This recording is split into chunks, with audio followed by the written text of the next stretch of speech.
할렐루야. 이 이른 새벽부터 기도의 자리에 나오신 여러분 모두를 환영하고 축복합니다. 오늘은 스가랴 11장 말씀을 가지고 은혜를 나누고자 합니다.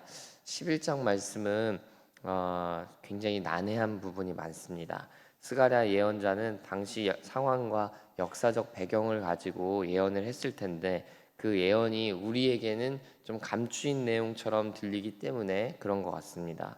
요한계시록에서도 로마와 로마의 권세를 통칭하여 부를 때 로마라고 직접 언급하지 않고 바벨론이라고 암호화해서 불렀던 것과 같이 스가랴도 직접적으로 누구를 지칭한다든지 어느 나라를 지칭한다든지 어떤 사건, 어떤 전쟁들을 지칭한다든지 이런 정확히 알 수 없는 언어들을 사용하고 있기 때문입니다.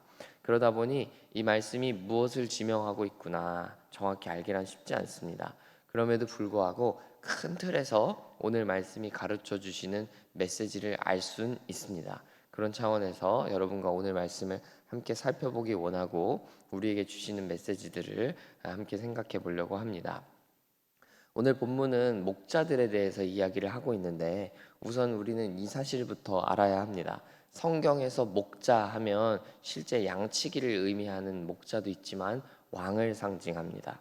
우리가 잘 알고 있는 시편 23편 잘 아시죠? 여호와는 나의 목자, 다윗이 찬양했던 말씀인데 이 말씀도 마찬가지예요.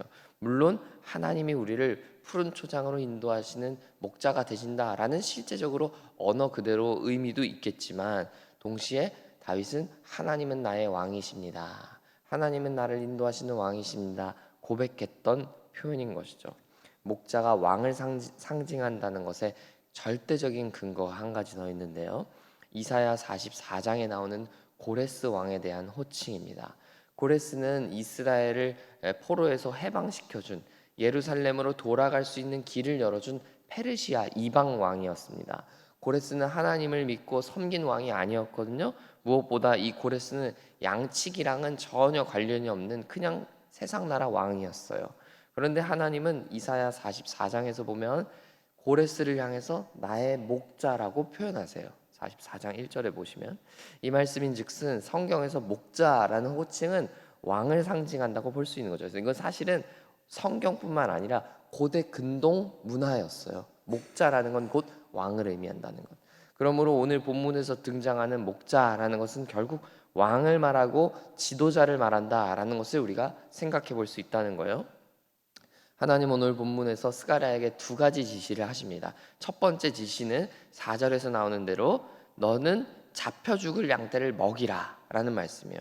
그러니까 목자가 되어서 양떼를 먹이라, 이거는 여러분 잘 아시는 대로 베드로에게도 예수님이 요한복음 21장에 주셨던 내 양떼를 먹이라 그 말씀하고 같은 거예요. 그러니까 너는 잡혀 죽을 양떼를, 내 양을 먹이라. 내 양이 지금 잡혀 죽게 생겼으니까 너는 목자가 되어서 내 양을 치라, 내 양을 먹이라, 그렇게 말씀하시는 거예요. 두 번째 지시는 15절에 나옵니다. 너는 어리석은 목자의 기구들을 빼앗으라. 지금 그 내 양, 그 잡혀 먹도록 지금 죽기 직전에 그 양들, 내 불쌍한 양들을 그렇게 만든 어리석은 목자들의 기구를 뺏어라. 그들의 권세를 뺏어라, 이런 뜻입니다. 하나님은 어리석은 목자들로 인해서 속이 너무너무 많이 상해 계셨어요. 어리석은 목자들, 이기적이고 탐욕스러운 목자들이 하나님의 양들을 잡혀 죽을 수밖에 없는 운명에 처한 양들을 죽이고 있기 때문입니다. 여러분 오늘 본문 5절을 읽어볼까요? 오늘 본문 5절입니다. 스가랴 11장 5절 함께 읽겠습니다. 시작. 사들인 자들은 그들을 잡아도 죄가 없다 하고 판자들은 말하기를 내가 부유하게 되었은즉 여호와께 찬송하리라 하고 그들의 목자들은 그들을 불쌍히 여기지 아니하는도다. 아멘. 목자들이 양을 돌보기는커녕 양을 잡아먹고 있고 양을 팔아먹고 있습니다. 그런데 그 목자들의 입에서 나오는 말이 뭐예요? 나는 죄가 없다. 그리고 양을 팔아서 내가 부유하게 되었으니까 하나님께 감사하다, 하나님 찬양한다, 이런 이야기를 하고 있는 거예요. 이 모습을 본 하나님의 마음이 억장이 무너지는 것이죠. 하나님이 사랑하시는 그 양들을, 그 가녀린 양들을 잡아먹고 팔아먹으면서 이게 하나님 내게 주신 은혜라고, 하나님 너무너무 감사하다고 말하고 있는 이중적인 모습. 또 어리석고 무지한 모습으로 인해 하나님은 이 속이 상할 대로 상하신 것입니다. 이들이 이럴 수밖에 없는 것이 그들의 마음에는, 이 목자들, 어리석은 목자들의 마음에는 양을 사랑하는 마음보다 돈을 사랑하는 마음, 그 임금을 더 사랑하는 마음이 있기 때문이에요. 자세하게 보지는 못하겠지만 12절과 13절 내용이 바로 그런 내용이에요. 섬김과 헌신을 은으로 측량하고 가치를 매기려고 한다는 거예요. 사꾼 목자들의 민낯을 하나님이 스가랴의 입술을 통해서 고발하시는 내용입니다. 사랑하는 여러분, 오늘날 우리 시대의 목자는 누구입니까? 대통령, 위정자, 군대에 있는 지휘관입니까? 물론 그분들도 목자가 되겠습니다. 그러나 저는 그분들만 목자가 아니고 저와 여러분, 우리 오늘날의 교회라고 생각합니다. 하나님의 생명들, 양들을 품고 사랑해야 할 이 사명을 받은 교회이고 성도들입니다. 그리고 그 정점에는 저와 같은 목회자가 있겠죠. 우리에게 주신 사명을 사랑으로 감당하지 않고 긍휼로 감당하지 않는다면 오늘의 이 말씀은 우리를 향한 말씀이고 교회를 향한 말씀이라는 것을 우리는 반드시 분명히 기억해야 할 것입니다. 그러므로 우리는 하나님이 보내주시는 생명들, 영혼들, 우리 곁에 있는 사람들을 하나님이 기뻐하시는 마음으로, 사랑으로, 긍휼로 품어야 할 것입니다. 그저 내가 해야 할 만큼, 내가 할 수 있는 만큼 그 정도로 감당하려고 하지 말고 하나님이 주시는 사랑의 마음으로 감당해야 하는 것입니다. 뉴스를 통해 간혹 그런 기사를 보곤 합니다. 어떤 한 학교 선생님이 계셨는데 자신의 반 아이들 중에서 정말 가난하고 어려운 아이가 있어서 그 아이의 등록금이나 또 급식비를 자신의 사비를 들여서 도와주고 계시는 선생님들 이야기, 아마 저는 여러 차례 보았는데 여러분도 동일하게 아마 그런 이야기를 많이 들어보셨으리라 생각됩니다. 우리가 자주 보거나 많이 보긴 어렵지만 그래도 우리 주변을 둘러보면 뉴스를 통해서 꼭 그런 분이 한 분씩 계시다라는 것을 발견하게 되는 것 같아요. 아마 너무너무 존경스러운 이야기가 아닐 수가 없습니다. 그 반 아이 등록금 또 급식비 내주지 못한다고 해서 그 누가 그 반 담임 선생님을 욕하고 잘못되었다고 이야기할 수 있겠습니까? 누구도 그렇게 생각하거나 말할 수 있는 사람은 없습니다. 그럴 자격도 없고요. 그럼에도 불구하고 그 선생님은 그렇게 하시는 거예요. 왜요? 사랑하니까요. 그 자신의 아이를, 그 자신의 반 아이를 사랑하기 때문입니다. 사랑해서 교사가 되었고 사랑해서 품어주고 싶은 것이죠. 반 아이를 생각하면 긍휼을 품을 수밖에 없는 것이죠. 여러분, 이건 학교 선생님에게만 해당되는 것이 아니라 우리 주변을 둘러보면 우리의 사랑과 우리의 긍휼이 필요한 이들이 정말 많이 있습니다. 저와 여러분은 그들에게 보내신 하나님의 목자입니다. 우리야말로 목자 된다는 것입니다. 우리가 이 중요한 사실을 기억하면서 우리에게 맡겨진 양들을 사랑하면 좋겠습니다. 돈을 밝히는 교회가 아니라 긍휼이 풍성한 교회가 되면 하나님이 기뻐하시는 영혼 잔치가 우리 교회에 일어나게 될 것입니다. 여러분의 일터와 여러분의 가정에 그 놀라운 생명 잔치가 일어나게 될 것입니다. 누가복음에 나오는 선한 사마리아인 비유 여러분 잘 아시죠? 자신 스스로를 의인이라고 생각하는 한 사람이 예수님께 나타나 질문합니다. 내 이웃이 누굽니까? 예수님, 내 이웃이 누구예요? 아마도 자신은 열심히 구제와 봉사를 했으니까 당당하다고 생각했던 것 같아요. 그래서 예수님을 향해서 내 이웃이 누군지 말해봐라. 내가 열심히 살고 있는 거 예수님이 한번 증명해 주십시오. 이런 얘기를 하고 싶었던 것이죠. 예수님은 그에게 선한 사마리아인 이 비유를 들려주십니다. 여리고 성으로 올라가는 길에 강도를 만난 한 쓰러진 유대인이 있었어요. 제사장도 레위인도 이 강도 만난 사람을 피해 갔는데 유대인과 도리어 원수된 관계에 있었던 사마리아 사람 한 사람이 그를 그냥 지나치지 않고 도리어 데려다가 여관에 모시고 사비를 들여서 고쳐주고 먹여줍니다. 그 이야기를 마치시면서 예수님은 그에게 다시 질문하시는 거예요. 강도 만난 그 유대인의 이웃은 누구냐? 여러분 이해가 잘 되시나요? 예수님을 향해 던졌던 질문은 뭐였습니까? 내 이웃이 누구였습니까? 이런 질문이었어요. 그러나 예수님은 도리어 질문을 바꾸시는 거죠. 저 사람의 이웃은 누구냐? 사랑하는 여러분, 우리는 자꾸 하나님 앞에 내가 잘하고 있는 거, 내가 자랑스러운 거, 부족하지만 그래도 내가 좀 괜찮다고 여겨지는 것들 내세울 때가 많아요. 그러나 하나님은 우리를 향해 여전히도 나의 도움이 필요한 그 사람, 나의 긍휼과 사랑이 필요한 그 사람, 바로 그 한 사람, 그 사람의 이웃을 물어보시는 거예요. 오늘 하루 사시며 여러분 그 한 사람 발견하시게 되기를 축복합니다. 정말 눈 씻고 돌아보면요, 반드시 있어요. 여러분의 그 한 사람.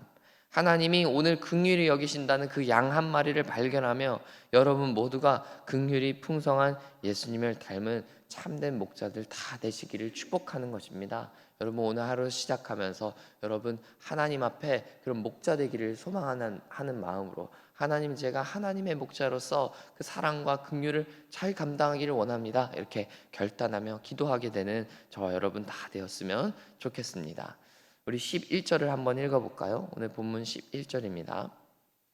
함께 읽겠습니다. 시작. 당일에 곧 패함에 내 말을 지키던 가련한 양들은 이것이 여호와의 말씀이었던 줄 안지라. 아멘. 하나님이 스가랴에게 목자가 되라 말씀하셨다고 말씀드렸죠. 하나님은 예언자들에게 하나님의 마음을 직접 느껴보도록 무엇이 되거라, 무엇을 해보거라 이렇게 말씀하시는 경우가 많거든요. 때로는 정말 박할 정도로, 하나님이 이 정도로 예언을 하시나?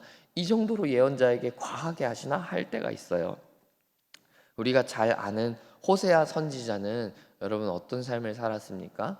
사창가의 여인을 아내로 맞이하라고 말씀하셔서 그대로 호세아는 그 예언을 성취합니다. 그 하나님이 자신에게 말씀하신 대로 사창가에 있는 그 고멜을 자신이 아내로 맞아들여서 그 아내와 살아가는 이야기를 호세아가 이야기하고 있어요. 그처럼 오늘 스가랴에게는 목자가 되라 말씀하시는, 너가 목자가 한번 돼봐라 이야기하는 것이죠. 그리고 그에게 두 가지 막대기와 지팡이를 주십니다. 하나는 은총이고 하나는 연합이라는 이름입니다. 그러나 하나님은 그 두 가지 모두를 부수게 하세요. 주신 지도 얼마 안 됐는데 그 지팡이를 다 부숴버리세요. 연합과 은총을 다 부수신다는 거예요. 이스라엘의 목자 되신 하나님을 따르지 않고 하나님을 도리어 싫어하는 백성이기 때문입니다.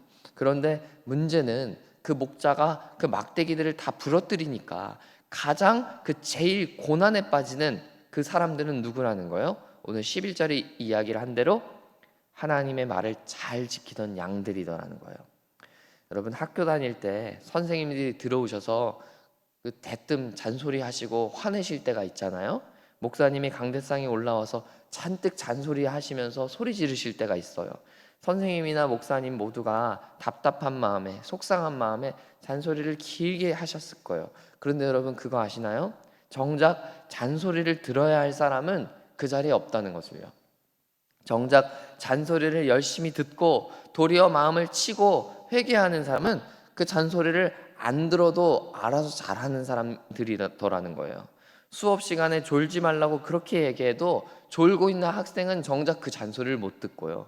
도리어 수업 시간에 정말 졸지도 않고 그냥 모범적으로 살았는데 딱 한 번 꾸벅꾸벅 한 번 졸았던 그 모범적인 학생은 선생님이 이야기를 듣고 자기 이야기인 줄 알고 놀라서 찔려서 반성하더라는 것이죠.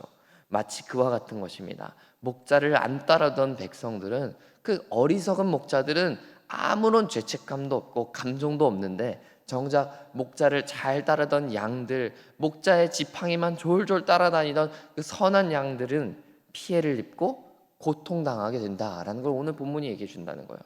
이게 모두 목자들이, 하나님이 세우신 지도자들이 온전하지 못하기 때문이에요. 여러분 제가 솔직히 목사지만 목사가 잘못되면 제일 피해보는 거 누구예요? 성도들이에요. 이거 자명한 사실입니다. 그래서 저와 같은 목사들이 정신을 차려야 되는 이유가 거기 있다고 저는 생각하는 거예요. 결국 우리 같은 목자들, 교회가 정신 못 차리면 누가 피해 본다는 거예요? 세상이 피해 본다는 거예요. 결국 하나님은 그런 이들을 그대로 내버려 두지 않으시고 15절을 보시면 그들의 목자의 권세를 뺏으시겠다가 말씀하시는 거예요. 맡기신 사명 잘 감당 못하면 빼앗기는 신세가 되는 것이죠. 사랑하는 여러분, 우리 교회 앞에 놓여진 과제가 이와 같다고 생각해요. 우리가 하나님의 자녀고 하나님의 백성이라고 늘 스스로 위로하고 하나님은 내 편이시다 이렇게 생각하지만 정작 우리가 하나님의 뜻을 감당하지 못하고 있다면, 하나님이 보내주신 양들을 잘 목양하고 있지 못한다면, 하나님은 우리의 모든 것을 빼앗아 가실 수도 있고 자녀의 권세도 가져가실 수 있다는 것입니다. 우리는 그래서 이 말씀을 늘 우리의 마음 가운데 새기면서 늘 주의하고 경계하고 깨어 있어야 하는 것입니다. 목자된 사명은 너무나 중요한 것입니다. 소중한 것입니다. 우리가 만약 그 사명 감당하지 못한다면 양들이 피해를 입기 때문입니다.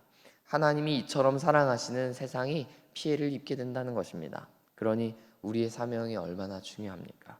가정 안에서 자녀의 역할도 중요하겠지만 누구보다도 중요한 것은 부모의 역할입니다.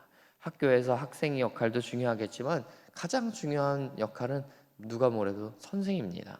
이처럼 세상에서도 하나님 세우신 목자의 사명은 매우 매우 중요한 것입니다. 우리 한 사람이 바르게 세워지면 세상이 행복해질 것입니다. 우리 한 사람이 바르게 세워지면 교회가 행복해질 것입니다. 목사 한 사람이 바르게 세워지면 성도들이 행복해질 것입니다. 그렇게 목자된 사명을 잘 감당하는 저와 여러분, 우리 온 교회들 되기를 축복합니다. 특별히 우리는 기지교회로 부르심 받은 우리 교회 아니겠어요? 여러분, 기지교회가 바르게 서면, 기지교회가 사명 잘 감당하면 온 기지가 행복해지고 온 공군이 행복해질 줄 믿습니다. 사랑하는 여러분, 하나님께서 이 땅 위에 세우신 교회는 이 땅 위의 리더이고 목자입니다. 이 목자의 사명을 잘 감당하기 위해서 우리에게 필요한 것은 사랑이고 긍휼입니다. 돈을 사랑하는 마음, 삭슬 대하는 마음, 그저 임금 받아서 월급쟁이로 살아가는 마음이 아니라 사랑이고 긍휼입니다. 연약한 지체들을 사랑으로 품고 긍휼히 여길 수 있는 마음이 우리에게 필요한 것입니다.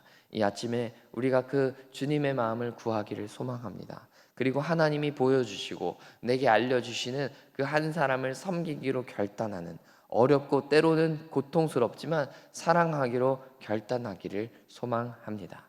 어제 말씀드린 대로 하나님은 여러분을 통해서 하나님의 구원의 역사를, 놀라운 생명의 역사를 이루어 가시기를 원하십니다. 그러므로 여러분, 그 생명의 역사에, 그 구원의 역사에 쓰임 받기를 소망한다고, 그 목자의 사명 잘 감당하기를 원한다고 결단하고 기도하게 되는 저와 여러분 되기를 소망합니다. 함께 기도하겠습니다. 하나님 아버지, 목자 한 사람이 바로 서면 양들이 다 살고 양들이 행복해지는 것을 보게 됩니다. 주님, 어리석은 목자 되지 아니하고 사꾼 목자 되지 아니하고 정말 예수님 닮은 목자 되어서 사랑과 긍휼이 풍성한 목자로서 이 땅을 살리며 이 땅을 회복시키는 놀라운 사명자들 다 되게 하여 주옵소서. 하나님, 하나님이 그처럼 사랑하셔서 독생자를 주실 만큼 사랑하셨던 세상을 우리도 섬기기를 원하고 잘 목양할 수 있기를 원합니다. 우리 한 사람이 바로 서면, 우리 교회가 바로 서면 이 세상이 변화되고 이 기지가 변화될 줄 믿사오니 하나님, 그 목자된 사명 잘 감당할 수 있도록 우리에게 지혜와 사랑과 긍휼의 마음을 부어 주옵소서. 감사드리며 예수님 이름으로 기도합니다. 아멘.